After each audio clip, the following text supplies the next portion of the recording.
So yan mga katubal, tayo ngayon magpapa service ng ating Toyota Sienna So punta tayo sa service reception.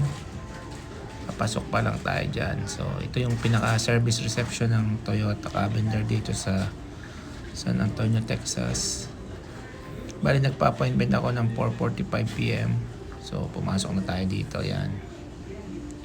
So pagpasok mo pa lang dito, magpapark ka, hintay mo yung pila, tapos lalapit sa yung pinaka-service advisor.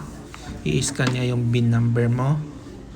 Pag na-scan yung BIN number, tapos sasabihin nila kung anong recommended maintenance, kasi ito ngayon ay 9,965 na. So ang recommended dito ay first change oil at saka tire rotation. So although na tire rotation na to nung first 5,000 mileage. So ayan.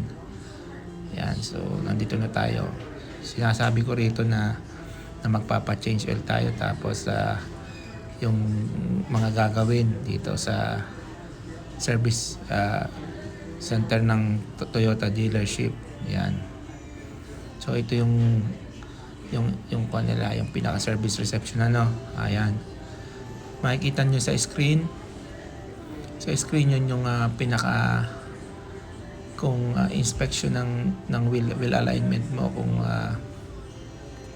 kung siya ay recommended or pass or failed or recommended for wheel alignment. Yan. So makikita niyo sa screen.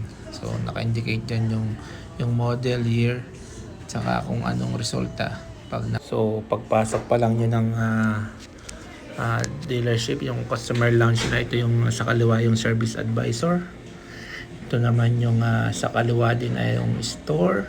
Kung halimbawa may gusto kang bilhin parts, yan yung sa kaliwa niya ay yung mga, kung gusto mo mag-order ng pagkain. Sa kanan naman ito yung customer lounge, yung waiting area. Syempre pagpasok natin, magkakape muna tayo. So habang naghihintay tayo nagkakape, yan yan. Ito yung rep, limited yung tubig dyan. Ito rin, nakakuha na tayo ng kape, yan. Nakakuha na tayo ng kape. Kuha ngayon tayo lagyan natin ng sugar. Lagyan din natin ng creamer. Nalagyan ng creamer. Kuha tayo ng panghalo, yung pang-stir natin, yan.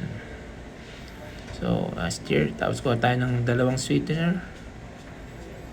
Yan, pag nakuha tayo ng sweetener, hanap tayo ng pwesto. Ayun, may nakita tayong pwesto dun sa sulok. So, habang tayo nagwe-wait dito sa service advisor kung anong gagawin, kape-kape muna tayo, yan. Habang nagkakape, yan. Tayo natin, siguro mga 1 or 2 oras, tapos na to. Yun lang mga katubad, ang